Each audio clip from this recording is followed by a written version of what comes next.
Hello, everyone. Today, I have a very special conversation to share with you, and that is a recording I made with a friend and companion, and in some ways, I would say colleague. Colleague on this journey of integration and healing and discipleship, and that is Catholic trauma therapist Brya Hanan. And some of you may know her as the author of a newly published book called Befriending Your Inner Child. Brya has been appearing on many different Catholic podcasts to talk about this book. And I think it's safe to say suddenly now, just awareness of Brya and her amazing work has just exploded overnight because of the exposure. So in my own journey of interior integration, those of you who have been following my work know that I'm really in, the crux of grappling with trauma, with becoming more and more aware that in the first place that I'm a complex trauma survivor, what that means of having my eyes opened to who I am, developing a new sense of self. And all this can be really, really tricky when it's also intertwined with our faith. Now, for me, my Catholic faith has always been a huge part of my identity.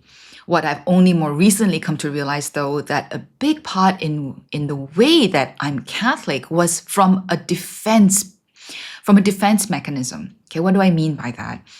What I had not realized in my whole life, right, until more recent years, is that relationship with God that I have there is genuine, it's true, and my love for my faith is true, but the perspective through which I've come to interpret and understand, experience, and live my Catholic faith has been very much through a survival instinct, okay? And that is that part of my history of trauma has led me to latch onto this identity, a role that I've taken on, this good girl, the good Catholic, or even, aspiring to be the perfect Catholic in some ways, as a way to feel secure about myself. Now, this may all seem a little like, for you? If this is new to you, I invite you to stay and listen to the rest of the conversation that I have with Brya. If you haven't experienced what we're talking about, which in this conversation is about how not going to church or not going to Mass as a Catholic, now that's a big deal, right? How not going to church or not going to Mass could be a trauma response. Now, this is something that's very new to many people. It may sound scandalous to you. It may sound offensive, or you may start thinking, are they trying to come up with some excuse for why people cannot go to Mass? I invite you to reserve your judgment, to listen with an open heart, an open mind, and, really just let God just speak to you through our conversation. I don't know what it is that he may want to say to you, okay? But the Holy Spirit will know. And I hope that you receive what you're meant to receive. At the very least, this is my hope, and I believe it is also Brya's hope, that hearing this conversation between us may give you access to compassion that you couldn't touch before for yourself, and maybe also for others in your life that are struggling to go to church or struggling to attend Mass. There is always such a bigger reality to what we are aware of, and it takes so much time sometimes, so much pain, but also so much openness and willingness to be opened up by grace for us to see more and more of that reality. And I really just hope that this conversation that we recorded today would be an opening of a door, even if it's just to crack that door a little bit more open for you to see yourself and others with greater compassion, with more patience, and, just with more love and curiosity about what is actually behind the actions or the behaviors that you can see. So enjoy the conversation.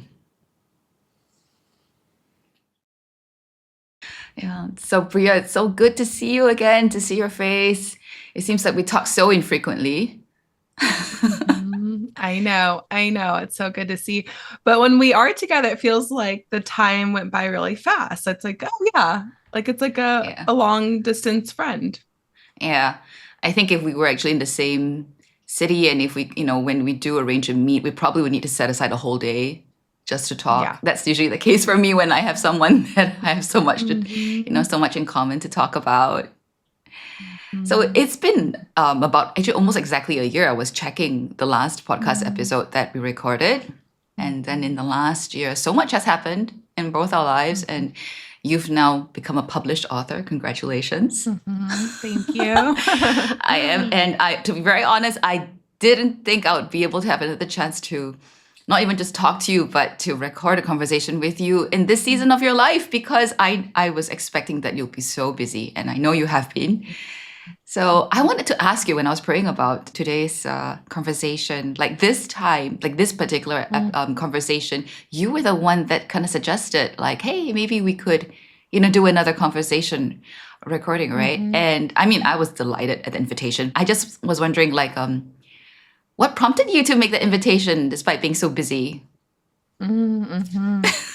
I think it's really the safety that you provide. It really feels like just talking to a friend. So I knew it would be comforting. It wouldn't feel too overwhelming, even though the circumstances around me are very overwhelming and stressful. And I have been very busy. I knew that when we would talk, it would feel like just this sense of release and flow and synergy that I could definitely make space for. And so it's really because of you and how I feel when we meet and chat. And I also believe in your podcast and what you're trying to do, that I think motivates me, inspires me to want to give more of my time.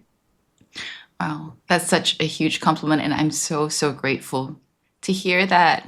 It's always nice to hear that you're a safe presence to someone.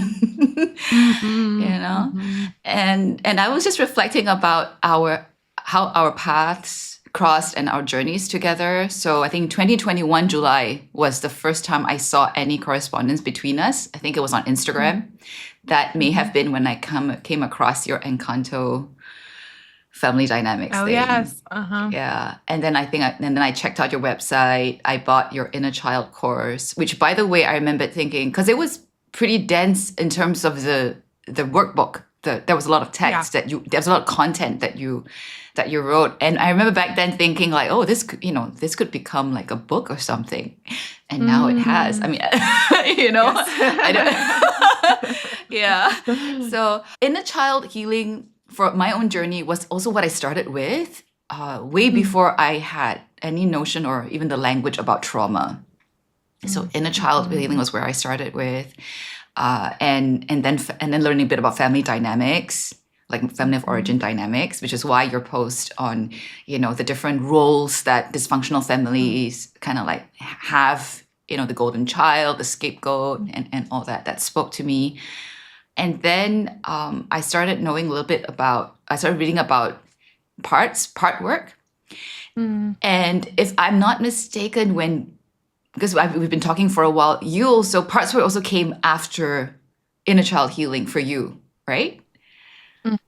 Yes. Yeah. That's And then most recently, you and I, like, the language we've been using to talk to each other and what we're excited about is learning about the nervous system and how the nervous system is involved in our responses to trauma. So it's all linked, and now, but this, like, the body is so much more present now. Yeah, it kind of and fleshes all these other stuff, right? Talking about inner child and parts work, but now we're like, oh, this is how it feels like in the body, and it becomes so much more real. Yeah. So I was really looking forward to talking today with you about trauma and faith, as usual. But it's been such a big part of my own awakening journey.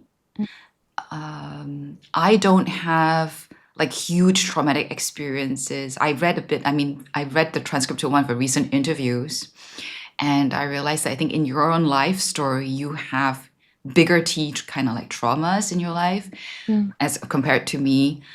And although, of course, we never compare trauma, but I'm just saying, like for me, part of my struggle with all of this is I can't really point to like big incidents in my history that to me would explain why it is that I have all these symptoms. I know I have these symptoms, of freezing up, of being terrified. So there are all these things I know, I feel, but I don't know where they come from, right, for so long. And then I never really thought that they would get in the way of me growing in faith. So that was the other thing. I used to really believe that faith would be the solution to all these, anxieties, fears, terrors. I thought that if I just built a stronger relationship with God and with Jesus, all these other things will go away. I saw it as, well, I mean, he's the healer, right? So, Yes. And I'm not saying, of course, that that's not true, but you and I both know, like, there's more to that God wants for us in the way that he heals us. Not so simple as running to him, although we can. Not so simple as just burying ourselves in prayer or in church, in retreats, or, never-ending praise and worship, because sometimes that feels good. It takes you away from the pain, right? So I thought, okay, maybe I can pause here first and ask you, you're a Catholic trauma therapist. Why did you decide to kind of make that a big part of the focus on your vocation as a family and marriage therapist? Yes, great question. So when I entered this work, I really entered with my whole self. And I'm Catholic, practicing Catholic, and I knew my faith was important, but I didn't know how they can be integrated.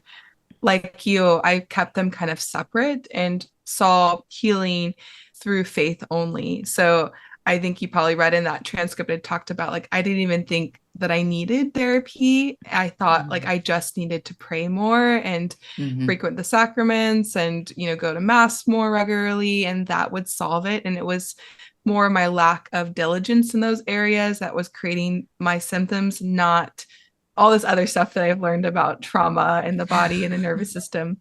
And so I share that in common with you. And another piece too, I want to just say before I get into responding to you, is with trauma. Yes, I think that small t traumas can actually be a lot more dysregulating to the body because it doesn't always make sense. And for anyone who's experienced a lot of big T traumas, I don't want to speak on behalf of everyone, but for myself, I don't even think that was the most traumatic thing. It was actually the small T traumas that get connected to those big T traumas that are all interwebbed with that. And those are the things that I think are so dysregulating because it's so hard to articulate. It's so hard to make sense of, as opposed to these big things that you can say, well, that makes sense. Of course I would feel this way. But those smaller things that happen are much more complex, and it's hard to find language for, and you can easily make excuses for, like, blame yourself for, like, oh, well, I'm sure they didn't mean anything, or I'm being too sensitive about this, right? Because we grow up I think most of us grow up in a culture where it just must be our fault, right? Like it must be something with regards to, especially if you grew up in a more strong faith tradition, it always seems to be pointing to the sinner. And we talked about this too before, like there are a lot of language is around the sinner. And so we're doing something kind of wrong, and we need to look at ourselves and repent and find really the answers through spirituality. So connecting that back to your question, I found that if I could find a way to integrate, maybe we could make more sense of some of these things that I was noticing within myself and in my clients too, because I was finding that just a psychological perspective wasn't necessarily solving everything or healing everything. And just a religious one wasn't either. So how could I bring them together to make sense of that person?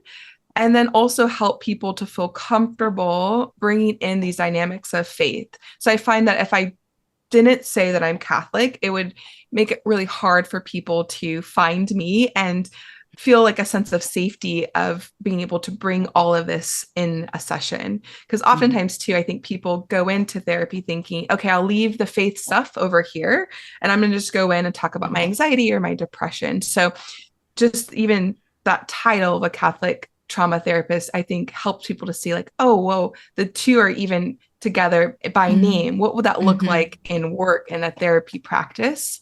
And then I just basically use that as an entryway to start talking about some of these things that I'm sure we'll get into today and to explore just that whole person.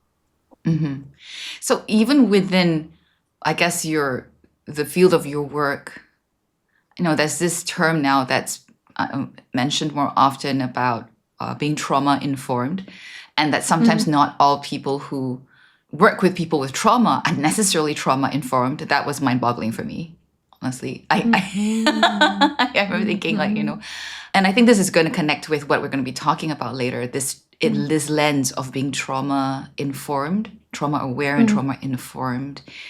Could we take a moment and maybe you share a little bit about what does it mean to have this lens of being trauma informed, and maybe also touch on, we've both mentioned kind of like big T trauma and small T traumas, and maybe not everyone listening to this may know the difference.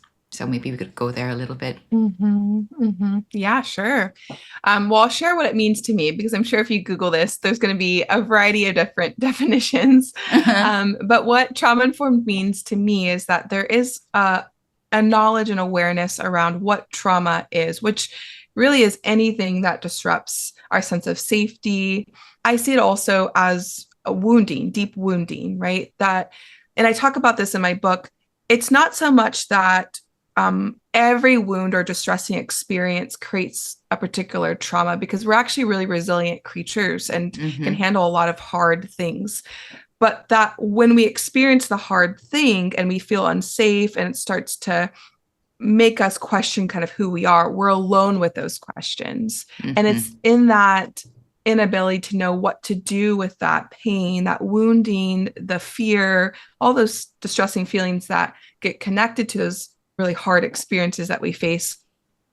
It's in that loneliness that creates that trauma, like we talked about before too, the confusion, I don't know what to do with this, that starts to be imprinted on our bodies, on our nervous system.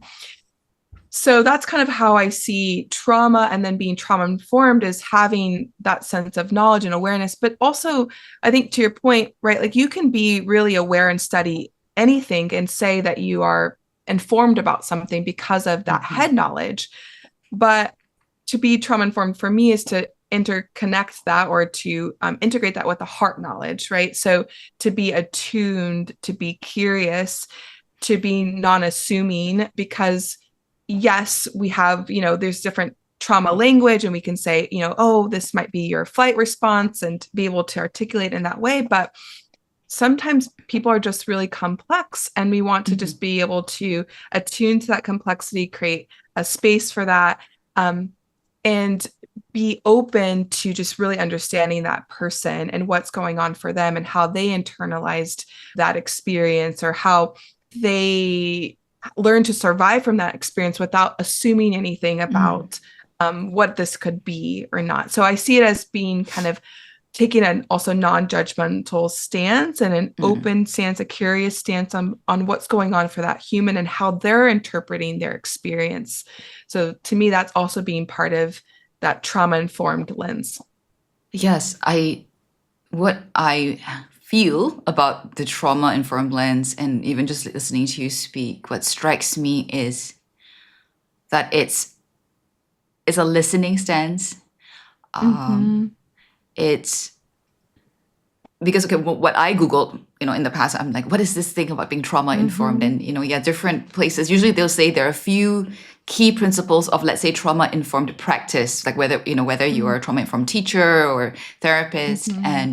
And number one, the biggest thing is the awareness that everyone comes with a story, like, a history, and that by and large, the majority of people would have had some trauma in their life, whether it is, like I mentioned, a big T trauma, which would be like, those big incidents that we could point to, maybe something that was life endangering, like I almost died, or it was a huge medical trauma that I went through an accident, or I was sexually assaulted, anything that, like you really can see like a big blip in your history, right?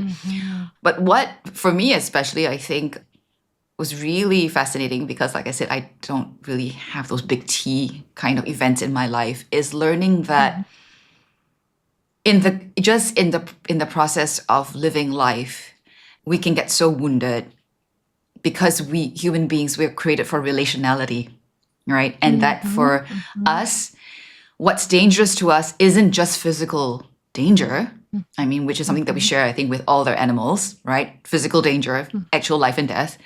But that for us, relational things or relational experiences can also be either safe or very threatening, and for a very real way too, because as human beings, I think the way we evolved as well, if we couldn't trust the people that we're with, we could also end up being in real physical danger as well, Yes. right? So learning that attachment wounds could also be traumatic, especially if we're left alone in this, and that it could lead to all this kind of anxiety, stress, fears. That made me think, well, if being at least trauma aware and trauma informed in your interaction with people, is that especially when someone behaves out of the norm for me and I don't understand, and I mean, I might be irritated already. Sometimes I could be triggered as well. And I even very quickly, judgment may come in. Like even for me, sometimes I go like, oh, this person is so flighty or just so irresponsible or, all that. And while that in one context could be true on the surface, what I've learned, and this has helped me so much in my own work as a coach, as a teacher working with people, now being a lot more trauma aware and trying to be trauma informed in my practice, is that they could be really, really be struggling with like a freeze response, the procrastination or being very, very overwhelmed with what's going on in their life, or even the desire to work with me to go deeper into the story that could scare them. And that itself is a trauma response, right? And it's just been so huge it's just a huge shift for me as well in realizing, okay, everyone not only has a story, that story has a continuous impact on the way that they and I show up today. And that's given me an even greater awe at, what God sees and holds. That there's so much that we don't see and we can't see. And it's given me such deeper appreciation for why it is that, why is it that Jesus also says that judgment is reserved for God alone? I mean, like why it is that we can't. Because not that it's the only reason, but even if just for this reason, none of us know the entirety of anyone's story, not even our own. So we are so harsh with ourselves most of the time. Yes. So that's also why, as I heal, and this is so interesting because for me it's a lot of familial, like family of origin kind of stuff. Yes. And realizing, so it's just so complex, you're right. I mean, like, so this whole process of facing my wounds and then letting myself feel all the feelings, but at the same time wanting to be loving, but trying to be, careful in a sense not to let my super ego hijack me, because I have a very strong super ego. I'm very well, like that's part of my coping mechanism my whole life. I'm the good one. I'm the good girl. I'm a good Catholic. I will do what is right. I will do what God wants me to do. So much so that I really didn't have a sense of self outside of that, of what is it that I'm supposed to do? How is it I'm supposed to behave? So when it comes to healing, I realize a big part of that is discovering my sense of self. And that's very disrupting. Having been someone for so long that found safety in just trying never to make a mistake, which of course is impossible. I mean, plenty of mistakes, but it's shame becomes such a huge issue when my survival feels like it's dependent on me never making an error, never doing something wrong that someone can point to and go, oh, that's a sin, or that's bad, or, you're wrong there. And as I allowed myself, like all the parts of myself, my inner child, to kind of like come to the surface more, life has become a lot more complicated. Faith has become a lot more complicated. I did not expect that, And one of the ways that, faith became more complicated was that things like religious practices that I never used to have any problem doing, never had any conscious memory, of like really having to struggle too much, because, you just do it. I mean, that's just generally what I did. I mean, you just do it. So honestly, I didn't have a lot of compassion for people who couldn't, just because I'm like, you just do it, you just, yeah, it's not about how you feel. You do what is right, and you just go and do it.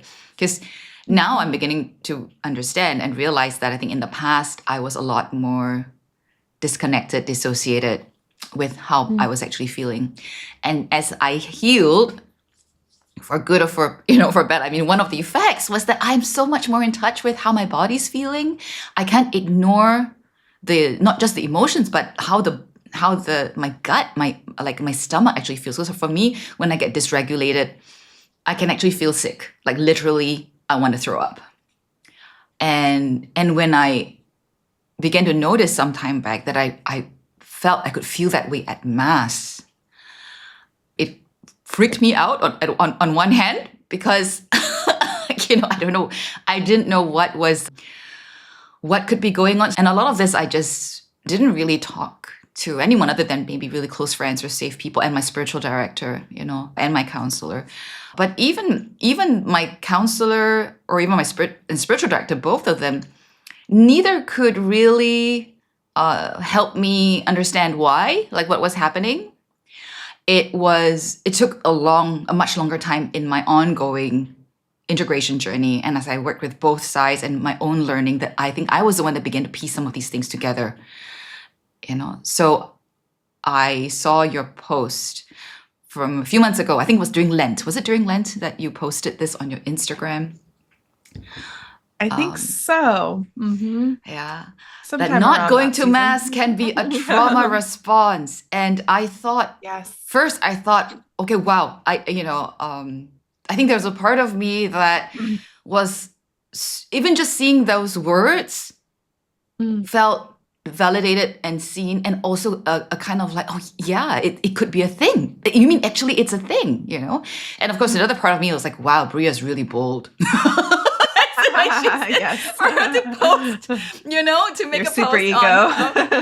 yeah, because for most of my life, I'm such an insider Catholic. I was working full time in the parish for almost 6 years.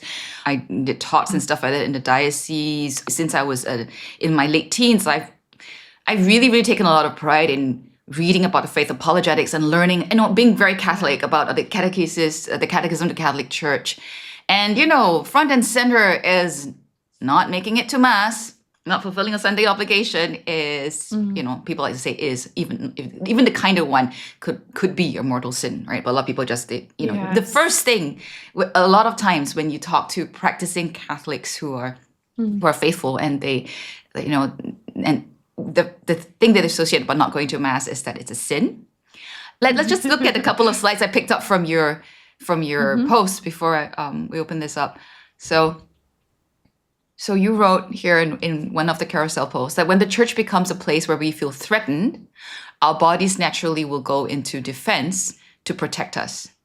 It doesn't matter how much truth we tell ourselves or how much we convince ourselves to suck it up and go for God. If our bodies feel like we are going to be attacked, wounded, or hurt somehow, we will find a way to make sure that doesn't happen. So I think someone may look at this and go like, why would your body feel threatened in Mass? I mean, if you're not living in a country where there's actual violence or Christians are being persecuted and under attack, right? Like where you're living, Brya, or where I'm, Singapore is multi-religious, I don't have good reason to believe that I'll be in physical danger. Could you maybe share a bit more why someone could feel like, or their bodies might feel like they're in danger? Yeah. There's so many reasons why someone might feel in danger. And sometimes I'll start off with the things that are not connected to Mass itself, right? Like has nothing to do with the Mass. But let's say someone experiences some religious trauma or feels deeply wounded by someone within, church authority, church leadership. Maybe it's just someone who attends church and is very open about that, speaks highly about that. Just even that association that they go to Mass, right, can send our bodies on this high alert, hypervigilance, fear, because now it's association with that person, right? Mass has Mm. become deeply associated with the person who's wounded you, who is religious and attends mass regularly. So that's one thing that, is the first thing that comes to mind, because that's oftentimes people's experience, is that they feel deeply wounded by someone within the church. And there's a lot of different wounds. There could be some obvious big T traumas that we were talking about, like what goes on with clergy abuse. That's a really big T trauma. Two little T traumas around showing up and you're, doing this apostolate and people start gossiping behind your back and you hear about it, right? And this person who you thought you trusted, you're giving your time, devotion to, you love this apostolate, but now it's become this place where you feel highly threatened because are people continuing to talk to me, are talking about me, or who can I really trust in this space? So all that's going to live in your body, and the body often and the brain often work through associations, right? So it doesn't always have to be something really direct. But the moment I now dip my hand in the holy water, open that door to enter into that church, my body can start to feel that rush of all of those things that I've experienced with other people, and tell me this is not safe to enter, or I shouldn't be here.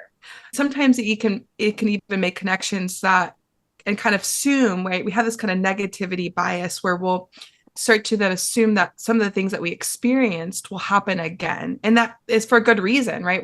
The body is primed to protect ourselves from future threat. So once we take in something that is very threatening, the body will make assumptions that this could happen again. And it's going to protect us through this kind of level of hypervigilance, and then also just assuming more negative outcomes. So that could look like, let's take this example with somebody who experienced, being gossiped by someone within that apostolate.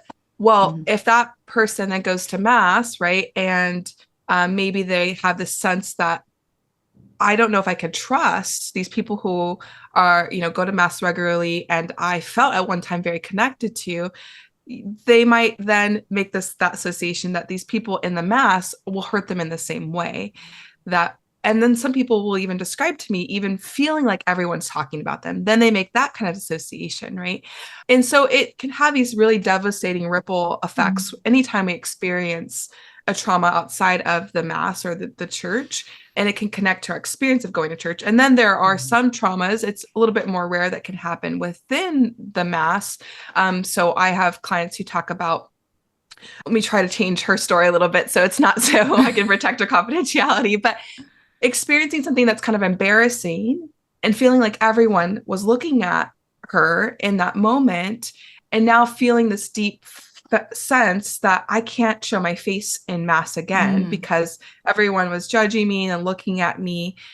And when we experience something traumatic, we're always looking for cues to know whether or not we truly are unsafe or safe, right? So if I experience something like that, like a huge embarrassment in mass, and I look around and people are frowning or glaring or laughing at me, or, not supporting me at all and leaving me alone in that distress, I'm going to feel even more traumatized by that experience, right? Because I'm sensing through my environment, see, I really am unsafe. It's confirming that for me. So those kinds of experiences can happen in mass that can be highly traumatic. And then I think about too, like parents with young children too, like even that can start to create a trauma response. If you're constantly feeling that sense of like hyper arousal in mass, where you're feeling like I'm constantly on and I don't want my kids to run up to the altar and I have to silence them, right? Like all of these things that are keeping your body in a state of kind of survival and protection of really of everyone else around you, like making sure that your kids are not going to be the one to disrupt their peace and their quiet, right? That is certainly going to show your body, create a stress response in your body that then tells the brain something is really unsafe here. Like you shouldn't go to mass, right? It's just too much. It's too overwhelming. You're going to be judged. Everyone's going to look at you. Your kids are going to ruin the whole experience. All these negative cognitions, these negative beliefs start to develop that can make mass start to feel really unsafe. So there's a variety of different reasons. Those are some that come to mind, but it could be something inside the mass that's actually happening, or something completely outside that's just now become associated with the mass. Right.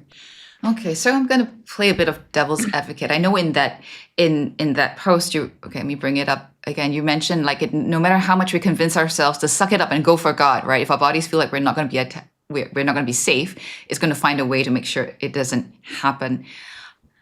I think for a lot of people, even hearing what you've said, and I could say that I think my younger self, like in the past, could probably have been one of them, because I was so disconnected with my own bodies. I would probably think I don't believe it can be that bad. I mean, are people just being too Mm. sensitive to thin skin? And I'm sure Mm. you have clients who also have people who say that to them, or maybe, or Mhm. and all that, right? So in the spirit of education, and I think really, I know this is, a lot of people, they just can't imagine what it's like. How Mm. what would you say to someone who says like, yeah, why can't they just suck it up and go? I mean, like, isn't it just mind over matter? Isn't love Mm. an exercise of the will? I'm really going for it now. Isn't love an exercise of the will? If Mhm. I love God enough, and that's how I used to talk to myself too, all the time. If Sure. I love God enough, surely I'll be able to dot dot dot. If I loved God Yeah. enough, right? So what's up with these people that is it because they don't love God enough that they can't overcome their Mm. anxieties, their fears, their fear of being, criticized, and the experience of shame? I know I'm giving you a hard Mhm. one. Yeah, no, and it's something that I wrestle with too, because I grew up in that kind of environment, and that's became my own critical voice. Just suck it up, go for God. You're not loving God Mm-hmm. enough. Mm-hmm. You're being too sensitive, all of these kinds of things. And so I totally get that. And I have so much sympathy and empathy for people who are often told that and have to live with that in their head, because it's so conflicting, right? When you have this voice in your head that says you need to go and suck it up, but your body is at war with you, right? And some clients describe even wanting to throw up. That's how Mm-hmm. bad it is Mm-hmm. inside Mm-hmm. their body, right? Just feeling so uncomfortable with the even thought of going to mass. Mm-hmm. um so I would say one of the things that I have found is that even is a trauma response, feeling so gung ho is the word that's coming to mind. I'm sure there's a better word for this, but just like very what's the word, restricted in even, you could see like even imagining that someone could be that traumatized, right? You can see that that lens is so narrow that if you can't reach and see the possibility that someone could feel in their body that much unsafety, right? That tells me there's something going on with you that speaks to your own trauma, your own experiences. Because rigidity, anytime we hold on to something that strongly and we point the finger, that's usually pointing to something, to self-preservation. That's probably something that someone has used their whole life to protect themselves, and probably part of their own inner voice. So lovingly, I'd be curious about that if someone was, asking that question. I know that you don't believe that, but Oh, that's brilliant, I though. yeah, I would want to better, understand. And I think really there's a lot of fear. I think sometimes we hold on to some of these beliefs too, because it does feel safer in some respect to just push ourselves and ignore a lot of the things that we're feeling. There's can be like a false or warped sense of safety in that, right? And standing up for our religious beliefs and minimizing all of that pain and all of that, trauma that we hold inside. So these topics are really sensitive, because for both parties there's trauma involved, right? The person who attacks the person who says, you need to suck up, and the person who's like, I'm trying to do the best I can, and like, this is really hard stuff. I can't just will myself into it. So I'd say there's probably something going on for that person, and I understand, I have compassion, because it is really scary to imagine a whole nother reality that you yourself haven't even explored within your own story, right? And when it comes to the body, you really can't just will, right? There are some levels of trauma, and some trauma responses that physically will not let you step into that church. Like I said, for the example, you can throw up. Some clients will throw up. you Mm-hmm. feel anxious and jittery. So maybe you do get inside that church, but the entire time you are disconnected.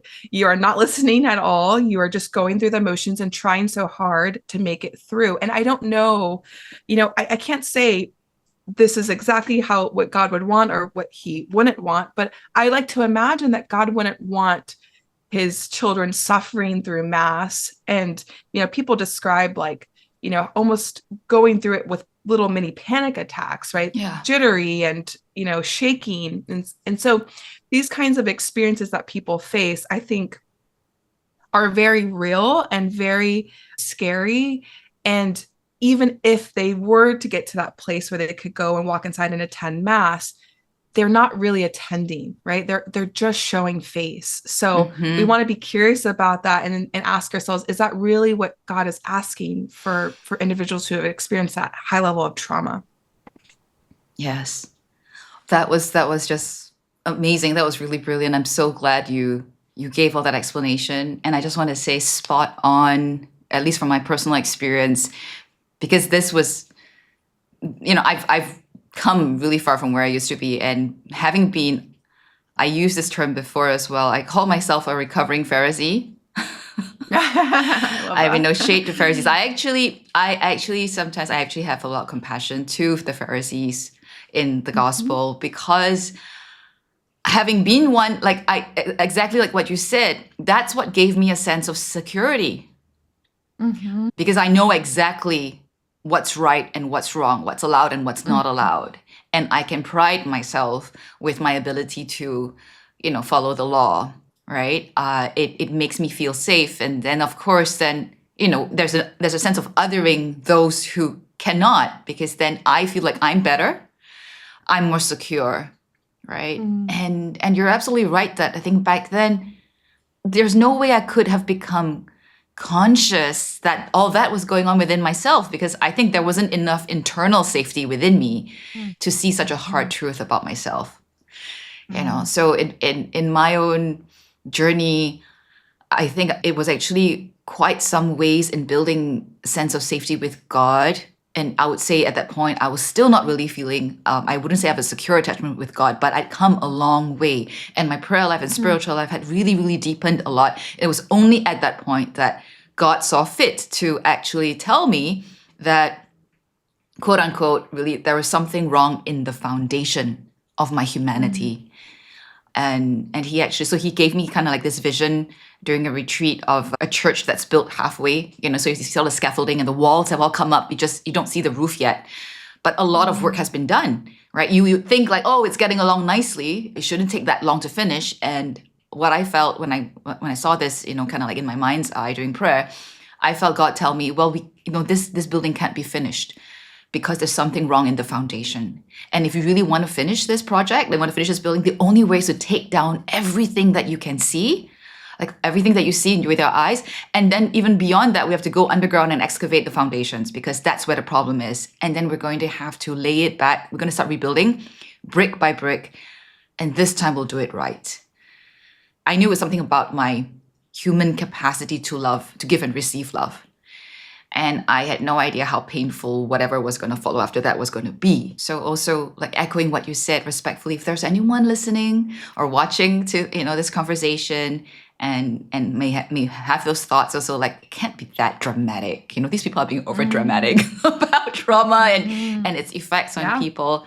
Yeah, respectfully, I invite them as well to maybe bring this to prayer. And just sit with their inability or maybe even refusal to accept. I say refusal because I think in the past that would have been true for me. I refuse a reality in which this could be true, because that would just, throw everything into disarray. It would throw my world construct that has kept me secure into disarray. Yeah. So, but and I think it's new to many people, at least in Singapore, perhaps, of what you shared, that the reaction can be really visceral. It's in the body. It's not in the mind. I mean, it's not just like imagination or stuff that, or whatever. Although some people would say maybe imagination can be so powerful that it can have physiological reactions. And I'll just tell you that that's also what I believed or what I was taught when I was very young. So whenever my body had reactions, I always just thought it was in my mind, that I'm just imagining, and my imagination is so powerful that, I'm making all these reactions. So if it's in my mind, then I could just change my mind and my body should listen, like it should follow. Yeah. Right. Tell me, because I know that's not what the science is saying now. I mean, now I know that's not scientifically true. Am I right? Could you say a little bit about that? Why is it that I can't just change my mind and my body would follow? Yeah, well, I think there needs to be a level of integration. It is true that it's possible. Like, for example, I think about like the cognitive behavioral therapy, it's built on that belief, right? And you see effects. So we have enough. I mean, I think some research has even have coined or said that CBT is the most effective therapy because you can see how when you change the mind, people physically feel better. There's enough data to suggest that.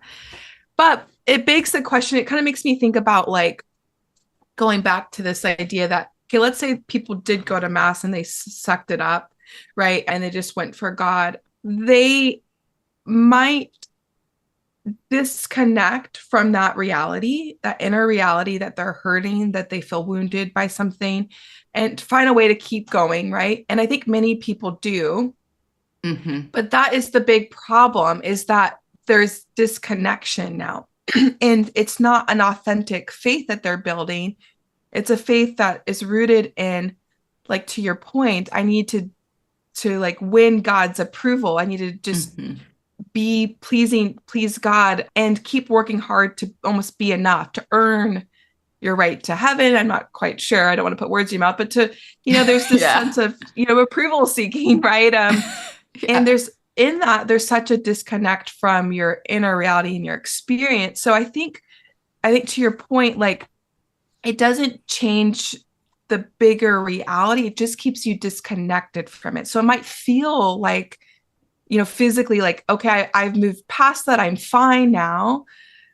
But that moment that you are triggered again and you feel that, core memory or that trauma being awakened, which it always does, that whole rush of pain will come back. So there's not enough changing of your mindset or pushing through in the world that will ever change that inner reality that lives inside your body. And so I think what science and research is seeing is that until we really confront that and create space and learn how to re-regulate our nervous system, that stays within you, even if you're unconscious of it.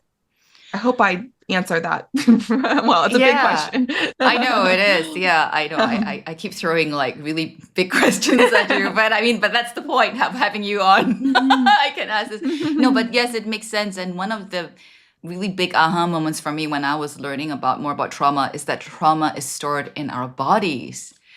So in a very real sense, not just, in our cognition or in our mind. And that's also why as good and effective as CBT, cognitive behavioral therapy is, I think a lot of people are also finding that it has its limits.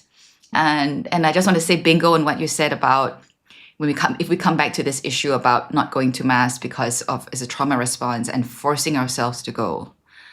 And you said also that, you can't say what is it that God wants or doesn't want, but you hope that that's not what God would want for his children to suffer through mass.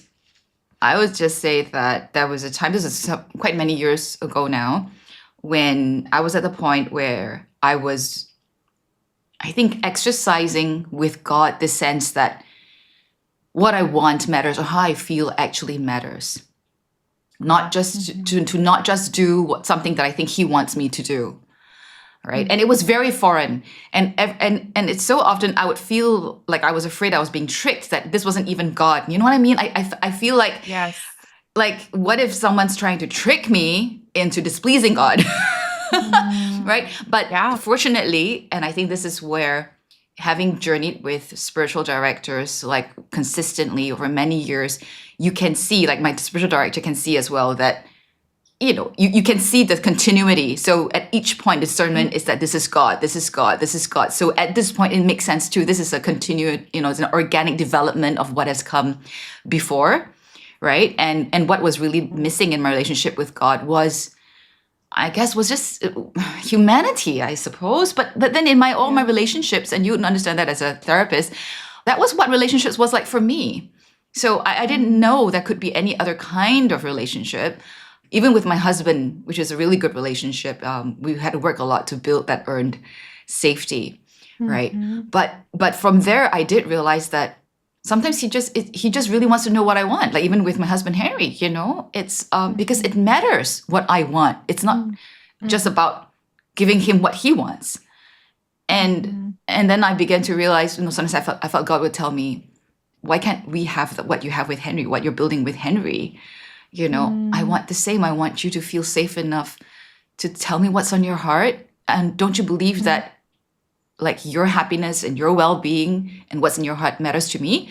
So all that's well and good until we come to a point where, for example, I'm struggling to go to mass. And I realize that the only reason I'll go is because it's the right thing to do. If I don't go, it's a mortal sin. Like if I don't go, I think God is going to be angry with me. And I'll be wrestling with this new reality of my relationship with God, where he's saying, like how you feel matters. I want you to want to be there. I want you to be there, body and mind and heart. And, and I realize it's, okay, so again, I want to stress, I'm talking about my personal experience, okay? No, not saying this in any authoritative manner, because I think everyone's journey is different. But I did bring this, into spiritual direction, to confession, into therapy as well. I felt like he's reminding me that, construction is messy. And you can't expect at every point of construction that, you can't expect to have that pristine, beautiful thing. And it's worth going through the messiness. It's a long-term goal that we're working towards. When someone really loves someone, they're willing to wait. And not only they're willing to wait, they're not just waiting passively, they're journeying with you along the way. And my experience was even before I could understand or have no sense of why I was feeling the way I was feeling. As it turns out, after that period of time of this many years ago, I did manage to connect the dots as to why there was a series of weeks that I really, really couldn't. I really, really struggled to go to mass, and it actually had to do with what was going on with my family at the same time. I didn't realize at the time that it was connected, but once I saw the connection, it was so obvious. It was just so obvious. When I think of John 10:10 and, Jesus saying that he came to give us life and life to the full, and I come back to this snapshot of someone, whether it's me or someone else, like this little slice where all they can see is where they're struggling and forcing themselves whether or not to go to mass, I can't help but think, surely God has something more than this in store for us. And the exercise of our faith can't be so narrow and so rigid. What would it be like to be loved back into life and to love one another back into life? So if someone was listening to this conversation and then I say, okay, I want more, I want to learn more about all of this, as an easy next step, where would you direct them to find out more about trauma responses? That's a great question. I feel like trauma work can be so complex. So I have some books in mind, but I'm wondering if it would feel too overwhelming.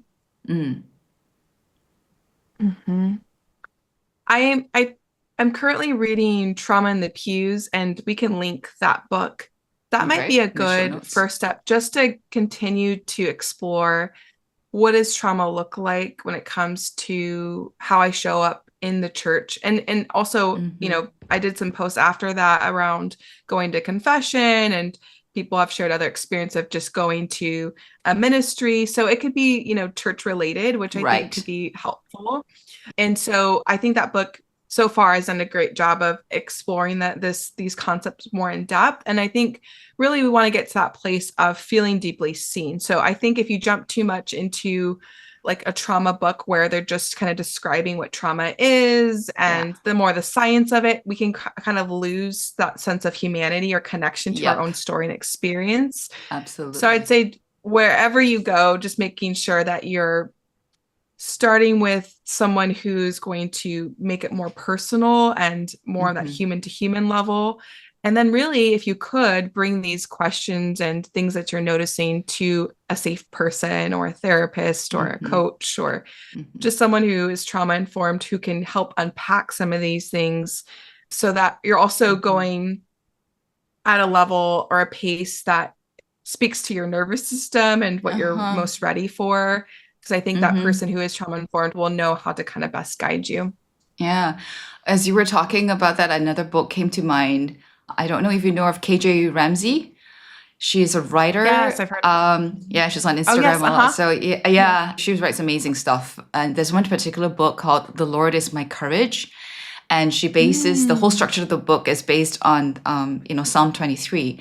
But what's really beautiful about it, apart from the fact that she really writes very beautifully, is she and her husband really experienced church trauma, like a spiritual trauma and all that. And that book came from her connecting back to safety in the Lord in that. And there's just something about, I remember when, that book gave me a lot of encouragement and comfort because one, I felt like this person gets it because she gets it from the inside. So I like what you mentioned, that the humanity's there. And she's clearly someone who brings everything deep into prayer, but she also honors the body. She's a counselor herself, she's a therapist herself, so she understands, the body. So yeah, maybe these two books, the Trauma in the Pews and KJ Ramsey's The Lord is My Courage, would be a great place to start. I'll link them in the show notes. Yes. Yeah. So, well, is there anything else you'd like to share as before we say goodbye to the listeners? I think it's important to name too that I think there's some fear that us as trauma-informed coaches and therapists that we're almost like deconstructing the faith and almost taking people away from God or the Mass. And I can understand and empathize with that fear because the language that this whole topic can be very scary for some people and seem like we're not seeing the sanctity of the Mass or promoting, Mass attendance. But I think if people could I think it's good to name and hopefully see our intentions that as we explore some of these topics and unpack them, this inner reality that people are already living with, and we hold compassion, and actually motivates us to go to Mass. It actually helps inspire us and renews our faith. So, just that story of the little bit that you shared about this author, KJ Ramsey, right? KJ, yeah, KJ. Right? You can see how as she explores and creates space for that spiritual trauma and wounding, she actually grows an authentic relationship with the Lord. So it doesn't take her away from, church or God. It certainly can if you're not careful, right? We're not this work of exploration and opening ourselves up to understanding our feelings and our wounds and our body. You can certainly have a defensive stance where it's like, I'm never going to go to Mass again and screw the Mass, screw the church. And that makes sense, right? But that's not what we're trying to promote. We're just trying to create space, trusting that in that the Lord works in that and our authentic expression and our honesty about what we're facing and dealing with. The Lord works and he meets us there. And that's going to help actually mobilize us to go to Mass and to feel safe there and even grow spiritually. And so I just want to encourage people who might be a little scared that opening themselves up will take away from their growth and their Mass attendance, or maybe people who are a little worried or have some mixed feelings about what we're saying and feeling afraid of what that will do to this already declining Mass attendance that we see statistically across the globe. That's brilliant. Thank you so much for naming that. I'm so glad you did. And I'll just put this out as a challenging thought, and people don't have to all agree with me. I don't expect them to.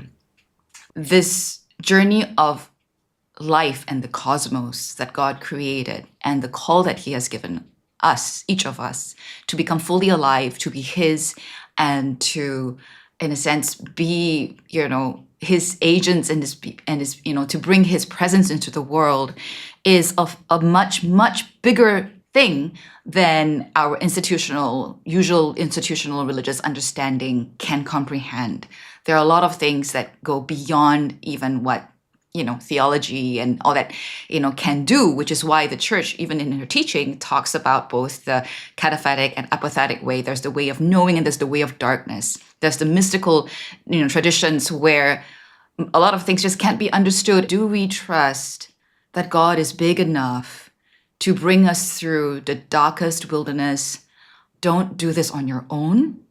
Like in my own journey, like I said, I've consistently have trustworthy, spiritually mature companions and kind of like professional help from different dimensions. I'm that way. I want to make sure that I have to, as much as possible, that I could have the resources. But even then, there's much of this journey that no one, not my spiritual director or my therapist or even my husband, can enter with me. It's really entering the dark woods alone, this healing work of trauma and of really walking in faith with Christ, not even really knowing where he's leading.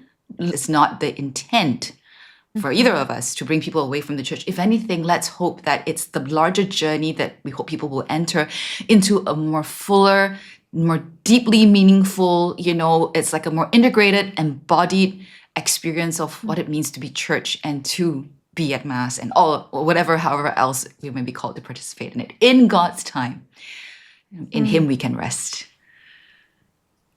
Beautiful. Amen. Amen. Amen. Thank you so much, Brya. I really look forward to the next time we can talk, because I think we always have so much that, we can talk about. Yeah. Thank you so much for your time. God bless you. Thank you. God bless you.